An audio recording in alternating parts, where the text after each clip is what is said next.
Tämän päivän operaationa olisi suuttimien vaihto.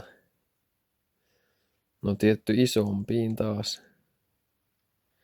IVP 043. Nämä oli 330 cc minuutissa.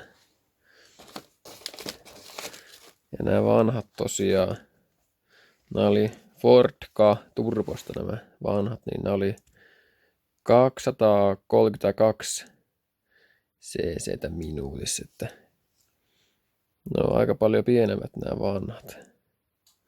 Vaikka ulkoa on kyllä justiin saman näköiset, mutta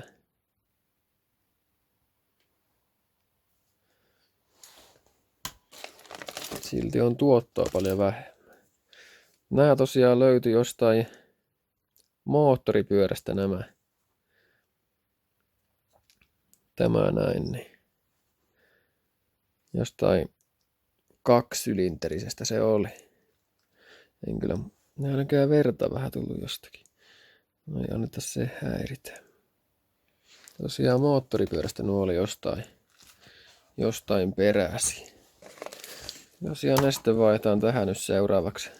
Tässä näkyy tää mun paluulinja jo, minkä mä tein. Tähän paineen tyhjäysventtiilin tilalle. Ja nämähän lähtee täältä irti vaan kun nyppää tarhaisi tarkentamaan. Näin nyppää tämän vaan. Tuo vaan pois tästä tämmösen lukituskappaleen. Ja sitten nämä lähtee tästä ihan nyppäämällä vaan nämä suuttimet tästä kiskosta. Näin.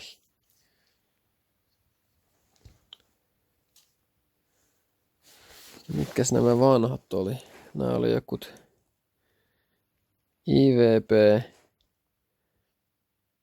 127 näköjään. Nuo.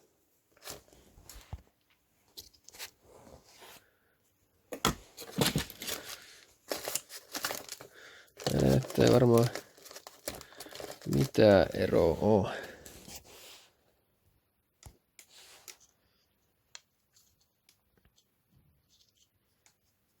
Päällisin puoli.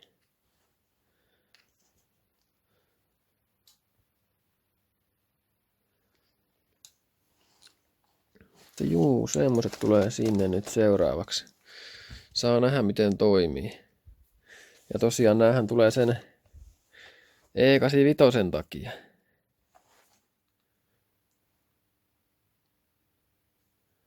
Ne vaatii niin paljon isommat suuttimet, niin oliko nuo nyt 40% isommat kuin nämä?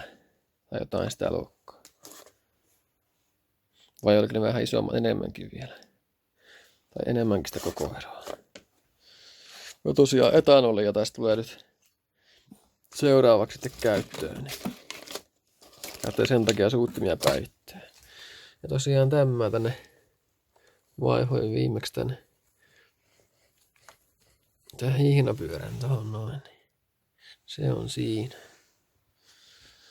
Mutta joo, nuo nyt seuraavaksi vaihtoa ja sitten tankkaa E85 ja sitten säätämään vaan.